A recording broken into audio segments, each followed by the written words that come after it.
So welcome to the Math Professors, and today our topic is swing speed and the quest of hitting 300 yards. So in order to do this, we're going to take some liberties as far as air resistance and also like the dimples of balls.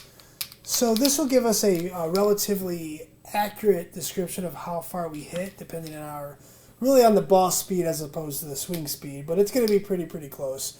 So what we know is like many golfers swing the club about 100 miles per hour, and with a smash factor of 1.5, which really means that it's the speed of your club head multiplied by 1.5 is going to get your ball speed. Now that actually assumes like a perfect hit. So a driver, you're looking at about 1.5. Irons, a little in between 1.4 and 1.5. So let's just assume that I hit the ball in the center of the club. So I'm going to have a smash factor of 1.5, which really means if I have a club head speed of 100 miles per hour, the ball is going to go at 150 miles per hour. So knowing that when we're looking at the angle of a ball, say off the tee or say off the ground, because it's going to be pretty close to the ground, that the height of the ball is going to be represented, we're going to use the vertical velocity, and the length that we hit is going to use this horizontal velocity. So what we're going to do is I'm going to consider this to be, your initial velocity. Now this is going to be your initial velocity in the y direction. This is going to be your initial velocity in the x direction. Now this is going to be your angle theta. So we know that v naught. Well, we can actually use the formula that the sine of theta is going to be equal to opposite over hypotenuse. So that means that the y coordinate, so v naught in the y direction, is going to be the initial velocity times the sine of theta. And then very similarly for cosine, you're going to have, v naught for x is going to be v naught times the cosine of the angle. Just simply because, the cosine of theta is going to be equal to, adjacent over hypotenuse, so v naught x all over v naught. So we're going to use these things. Now, the vertical height of a ball, or the projectile height, is h of t, assuming that we're on Earth, is going to be negative 16t squared plus your initial velocity times your time. Now, the height is going to be taking this, so it's going to be your initial velocity times your time plus your initial height. Now, we're coming off the ground, so your initial height we're going to consider 0, and then your initial velocity for the y is going to be v naught sine theta. So this is going to be equal to negative 16t squared plus v naught y sine theta times t. And then h naught is going to be equal to 0. Okay, so what I want to talk about is the usual angle of a club, or of a driver. So driver, like the optimal angle is somewhere between really they say about 12 to 15. So we'll just say 13 degrees is going to be the club head angle. So I'm going to assume that theta is equal to 13.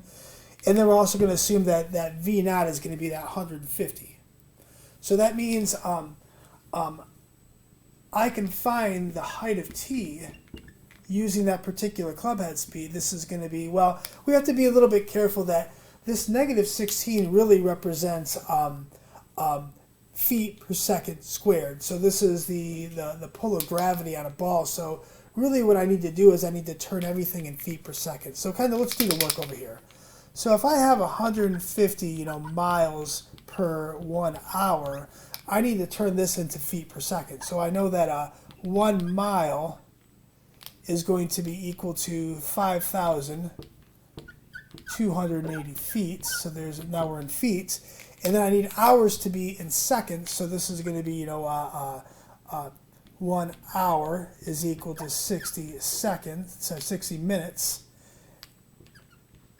And then 1 minute, I get it, 1 minute is going to be equal to 60 seconds. So really what we're going to do is we're going to take this thing, multiply it by 5,280, and divide it by 3,600. So this is going to be 150 times 5,280 divided by 3,600 is going to give us 220. So 220, and this is going to be feet per second, as opposed to miles per hour. Okay, so now typing everything in, I know that this is in feet per second. So now this will be in feet per second, and this is going to be our angle. So minus 16t squared plus, this is going to be V naught. So I'm going to have to do 220 times the sine of 13 degrees.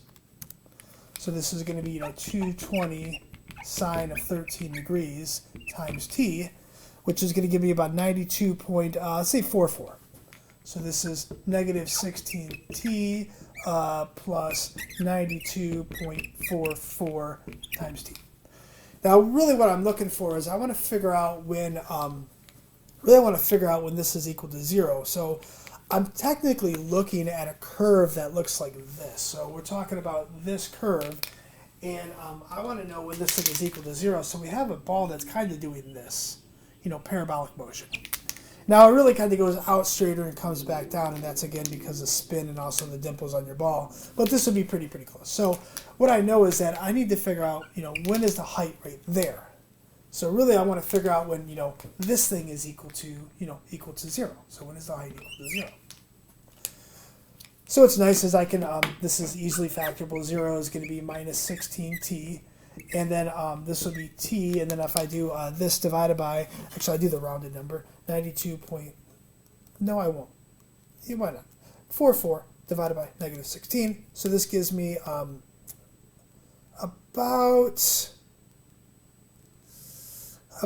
5.7 seconds. So let's do 5.6, so this is going to be minus 5 points, make sure I got that right, 922, 220 sine 13 degrees. Let's make sure that my mode is in degrees. It was not. I'm going to have to clear that out, fix this again. So let's go here, enter, enter. That was actually 49.49. Let's fix that. It was looking funny. So this is 49.49. So then when I divide that by 16, so divided by 16 is going to be 3.09. So this is 3.09. So that's about right. It takes about 3 seconds for that ball to hit the ground. So this is going to give us solution points if t is equal to 0 and also t is equal to 3.09. So, this is when the initial time of 0, this is going to be the time of 3.09. So we're looking this way, this is going to be 3.09 seconds. So now if I want to find how far it went, I really just have to plug this thing into the velocity equation. So now if we talk about this length, well, this length is going to be its rate times its time. So distance with respect to t is going to be equal to the rate multiplied by, the time. Now the rate being, the x component. So this is going to be v naught cosine of theta multiplied by t. So v naught, this is going to be 220 cosine of 13 degrees times t. So 220 cosine 13. So this is going to be 214.36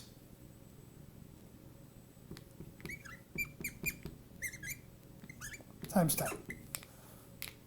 So when I multiply this, so the distance at 3.09 is going to be this thing multiplied by, 3.09 times 3.09 is going to give me 662.4. So this will be 662.4 feet. So remember that that we're in feet, and if we want this in yards, I'm just going to have to divide that by 3. So divided by 3, we get about 220.7 yards. So this is going to be 220.7 yards. Okay, not quite the 300 yards that I was looking for. So in order to get 300 yards, what I'm going to have to do is I'm going to have to increase the speed. Instead of being 150 miles per hour, I need to increase it to get it to be about 300 miles per hour. So let's kind of do this again, except instead of using 150, I know that my swing speed is more like about 110 to maybe 112. So let's do 112. So let's kind of go back here. Let's erase this. This here, and we're going to erase this here. I'm going to increase this to and this number here, and change this. Cleaning this up. Now let's assume that instead of having that I have a 112 swing speed times 1.5 smash factor, so I got 168 now. So 168 is going to be my my ball speed. So this is 1.5 times my swing speed of 112.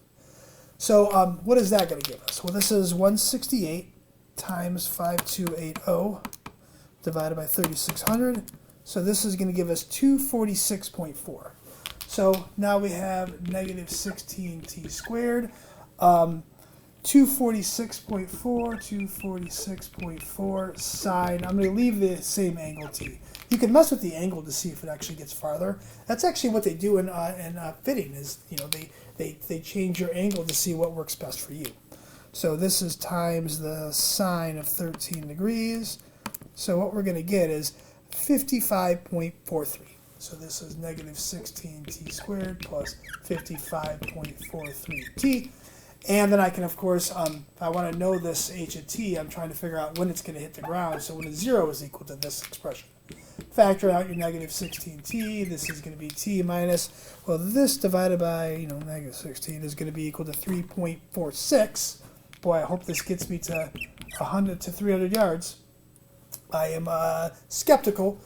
So 3.46 is now going to go into this time. Now remember that my speed has changed, so my horizontal velocity has changed.